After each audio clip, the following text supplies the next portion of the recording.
حضرات، آل India Muslim personal لا board کے اس اجلاس عام سے آپ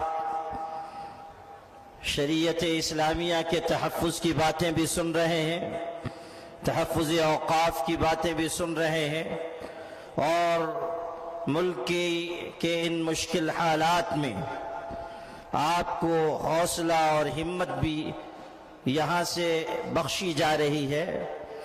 ہمارے یہ قائدین آپ تک یہ پیغام پہنچا رہے ہیں کہ اگرچہ کہ حالات سخت اور مشکل ہیں، مگر مایوس ہونے کی، پیچھے ہٹ جانے کی، سپر انداز ہونے کی کوئی ضرورت نہیں ہے۔ تاریکیاں چاہے جتنی ہو، اللہ کی قدرت یہ ہے کہ وہ رات کی اندھیریوں کا پردہ چاک کر کے صبح روشن طلوع کرتا ہے۔ نعرہ تکبیر! دونوں ہاتھ اٹھا کے بولیں نعرہ تکبیر! نعرہ تکبیر! اگر ہم ہمت اور حوصلے کے ساتھ، اتحاد فکر و عمل کے ساتھ آگے بڑھیں گے تو کوئی مسئلہ ایسا نہیں ہے جو حل نہ ہو۔ شاعر نے کہا تھا، مسائل کیسے بھی ہوں تا قیامت رہ نہیں سکتے، یہ ظالم ظلم کی بن کر علامت رہ نہیں سکتے۔ جن کا عزم ہے کہ ہم کو چین سے جینے نہیں دیں گے، وہ جان لیں کہ خود بھی سلامت رہ نہیں سکتے۔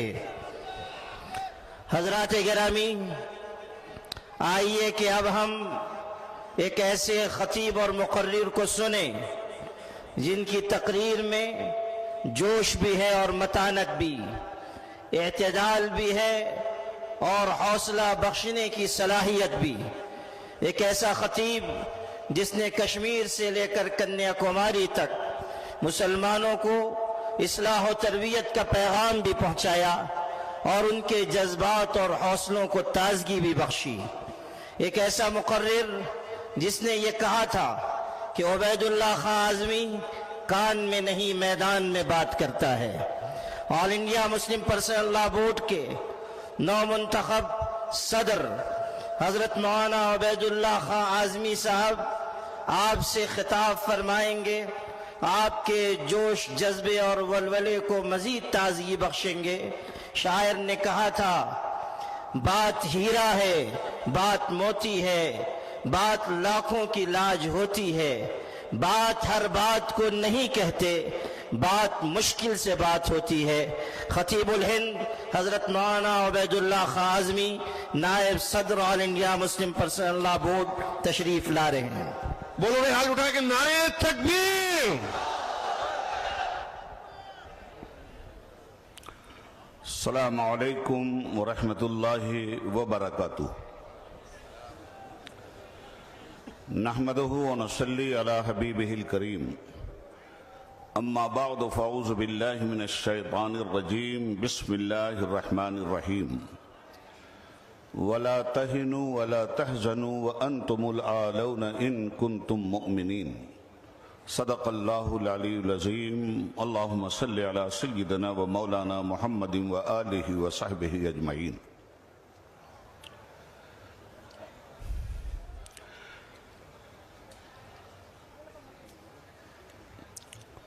محترم صدر اجلاس، صدر آل انڈیا مسلم پرسنل لا بورڈ، فقیہ العصر حضرت علامہ خالد سیف اللہ رحمانی صاحب، آل انڈیا مسلم پرسنل لا بورڈ کے جنرل سیکریٹری حضرت مولانا فضل رحیم مجددی صاحب، اسٹیج پہ تشریف فرما معزز علماء ملت اسلامیہ، علماء دین ملت، شہر گلستان بنگلور کی تاریخی سرزمین پر رہنے بسنے والے بزرگوں، ساتھیوں، بھائیوں، آج کا یہ عظیم الشان اجلاس جو آخری کڑی کے طور پر عام جلسے میں تبدیل ہو گیا ہے، اس سے قبل 2 دن تک کنٹینیو عمائدین ملت نے ملت کے سلگتے ہوئے مسائل پر قابو پانے کے لیے دن رات کی جدوجہد کی ہے، اور اب آپ کے سامنے ایک واضح اور مفصل پیغام لے کر آل انڈیا مسلم پریس لا بورڈ آیا ہے۔ خالد کبھی ہاتھوں میں علم لیتے ہیں، طارق کبھی موجوں کے قدم لیتے ہیں، ہر دور میں اٹھتے ہیں یزیدی فتنے، ہر دور میں شبیر جنم لیتے ہیں۔ محترم حضرات، ہمارا ملک 15 اگست 1947 کو آزاد ہوا، مگر یہ آزادی تن کے گورے من کے کالے انگریز سونے کی تھال میں رکھ کر ہمارے حوالے نہیں کر گئے۔ 1857 سے لے کر 1947 تک اس ملک کے ہندو مسلم سکھ عیسائیوں نے بے پناہ قربانی دی ہے، تب یہ ملک آزاد ہوا۔ ہندوستان کی آزادی میں ہر ملت کا، ہر مذہب کا، ہر مسلک کا، ہر مشرب کا خون شامل ہے۔ ملک کی آزادی کے بعد ہمیں سمویدھان، دستور ہند بہت دنوں تک نہیں ملا۔ اس ملک کو کیسے چلانا ہے، اس کے لیے بہت پاپڑ بیلنے پڑے ماہرین قانون کو ڈاکٹر بھیم راؤ امبیڈکر صاحب کی صدارت میں۔ مسئلہ ملک کی تقسیم کے بعد کشمیر سے لے کر کنیا کماری کی سرحدوں تک اور گجرات کی کھاڑی سے لے کر، گجرات کی وادی سے لے کر بنگال کی کھاڑی تک کا تھا۔ آپ ہم سب جانتے ہیں کہ اس ملک میں درجنوں مذاہب ہیں، اس ملک میں سینکڑوں زبانیں ہیں، ہزاروں تہذیبیں ہیں، اور ملک اتنا بڑا ہے جس ملک میں رنگا رنگ تہذیبوں اور مذہبوں کے رہنے پر ایک بڑی مشکل آن پڑی تھی کہ آخر ہندوستان کا دستور کیسا بنایا جائے جس دستور کے دامن میں ہر ذات کی، ہر برادری کی، ہر مذہب کی، ہر ملت کی اور ہر روایت کی سمائی ہو سکے۔ 2.5 سال 3 سال لگ گئے ہمارے ملک کو دستور دینے میں۔ میں ہندوستان کی پارلیمنٹ کا 18 سال تک کنٹینیو ممبر پارلیمنٹ رہا ہوں، اس لیے اس بات کو 2 منٹ میں آپ کے سامنے واضح کرنا چاہتا ہوں۔ ملک تو آزاد ہوا 15 اگست 1947 کو، مگر اس ملک کو سمویدھان اور دستور ہند ملا 26 جنوری 1950 کو۔ 26 جنوری 1950 کو پارلیمنٹ کی سبھا پٹل پر ملک کا دستور رکھ دیا گیا، اور دستور نے یہ طے کر دیا کہ ہندوستان کو چلانے کے لیے اور ہندوستانیوں کو ایک دھاگے میں جوڑ کر رکھنے کے لیے اسی قانون اور اسی دستور کے ماتحت تمام ہندوستانیوں کو عمل کرنا ہوگا۔ اب جب ہم ملک کے اس دستور کو دیکھتے ہیں تو 1947 سے لے کر آج تک ملک کے دستور کی روشنی ہی میں ہندوستانی اپنی زندگی کے نشیب و فراز کی گتھیاں سلجھاتے ہیں۔ ہم ممبر آف پارلیمنٹ کی حیثیت سے یا ہمارے عارف مسعود بھائی MLA کی حیثیت سے یا مسٹر نریندر مودی PM کی حیثیت سے یا ملک کے راشٹرپتی صدر جمہوریہ کی حیثیت سے یا ملک کے chief justice of India CJI کی حیثیت سے جب اوتھ لیتے ہیں، حلف وفاداری اٹھاتے ہیں، تو ہندوستان کے کانسٹیٹیوشن کی بنیاد پر مسلمان قرآن لے کر حلف وفاداری نہیں اٹھاتا، سکھ گرو گرنتھ صاحب لے کر حلف وفاداری نہیں اٹھاتا، ہندو گیتا لے کر حلف وفاداری نہیں اٹھاتا۔ جتنے لوگ ہیں اپنی مذہبی کتاب کو ہاتھ میں لے کر حلف وفاداری نہیں اٹھاتے، بلکہ دستور ہند کو ہاتھ میں لے کر حلف وفاداری اٹھایا جاتا ہے۔ اور دستور ہند کیا کہتا ہے؟ ہندوستان کی سرزمین پر رہنے بسنے والے سارے لوگ ہندوستانی ہیں۔ ہندوستان میں جتنے مذاہب ہیں، ہر مذہب کی حفاظت دستور ہند کی ذمہ داری ہے۔ دستور ہند پہ عمل کون کروائے گا؟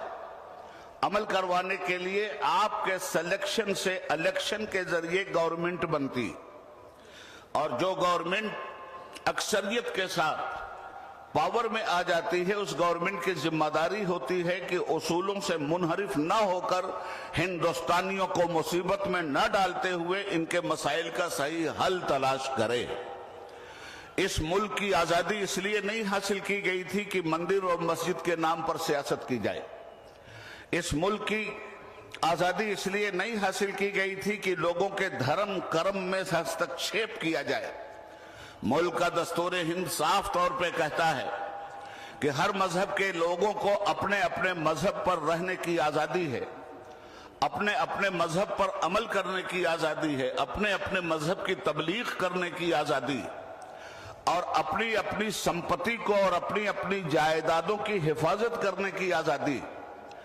آپ اس ملک میں اسلام کا پرچار و پرسار کر سکتے ہیں، اس کی آزادی۔ دوسرے مذہب کے لوگ اپنے مذہب کا پرچار و پرسار کر سکتے ہیں، اس کی آزادی۔ آپ اس ملک میں مدرسے کھول سکتے ہیں، یونیورسٹی کھول سکتے ہیں، کالج کھول سکتے ہیں، یہ آپ کی آزادی۔ اور اسی ملک میں دو طرح کے قوانین ہیں۔ ایک قانون کو کرمنل قانون کہتے ہیں اور دوسرے قانون کو سول قانون کہتے ہیں۔ سویلین قانون الگ ہیں اور تعزیرات ہند کے قوانین الگ ہیں۔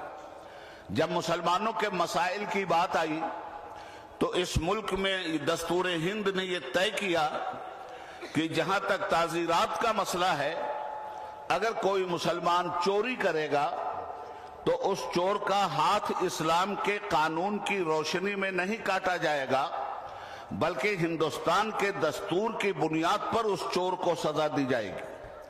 مگر مسلمانوں کے لیے ایک دفعہ ہے اور ایک قانون ہے، اور شریعت اپلیکیشن ایکٹ 1937 شریعت اپلیکیشن ایکٹ 1937 میں بنا تھا، جو آج بھی ہندوستان میں نافذ العمل ہے۔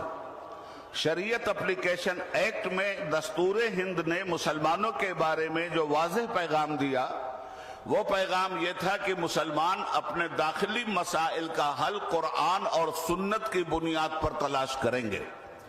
ملک کی عدالتوں میں حدیث کی کتابیں بھی موجود ہیں، اور ملک کی عدالتوں میں اسلامی فقہ کی کتابیں بھی موجود ہیں۔ ملک کی عدالتوں میں ہدایہ بھی موجود ہے، اور ملک کی عدالتوں میں فتاوی عالمگیری بھی موجود ہے۔ ہندوستان کے مسلمانوں کا جب کوئی آئلی مسئلہ آئے گا تو 125 CRPC کے تحت نہیں طے ہوگا، بلکہ شریعت اپلیکیشن ایکٹ 1937 کی بنیاد پہ طے ہوگا۔ اب شریعت اپلیکیشن ایکٹ 1937 کیا ہے؟ مسلمانوں کے داخلی مسائل، نکاح کا مسئلہ، طلاق کا مسئلہ، اوقاف کا مسئلہ، قبرستان کا مسئلہ، عیدگاہ کا مسئلہ، مسجدوں کا مسئلہ، یہ سارے مسائل اگر مقدمات کی شکل اختیار کر لیں گے تو اس میں گورنمنٹ کو بھی انٹرفیئر کرنے کا حق نہیں ہے، اور سپریم کورٹ کے بھی انٹرفیئر کرنے کا حق نہیں ہے۔ یہ مسائل انڈین پینل کورٹ کے تحت نہیں طے ہوں گے، یہ مسائل شریعت اپلیکیشن ایکٹ 1937 کے ذریعے طے ہوں گے۔ یہ اوقاف کا مسئلہ جو آج کا سلگتا ہوا مسئلہ ہے، وقف ترمیمی بل ملک کی فرقہ پرست جماعت لے کر پارلیمنٹ میں دھمک گئی۔ یہ وقف جو ہے یہ مسلم پرسنل لا میں آتا ہے، یہ مسلمانوں کے آئلی قوانین کے تحت آتا ہے، یہ شریعت اپلیکیشن ایکٹ 1937 کے تحت آتا ہے۔ اس بات کو اچھی طرح سے سمجھنے کی ضرورت ہے۔ تو جب یہ مسئلہ شریعت اپلیکیشن ایکٹ کے تحت آتا ہے تو گورنمنٹ الگ سے آخر اس مسئلے پر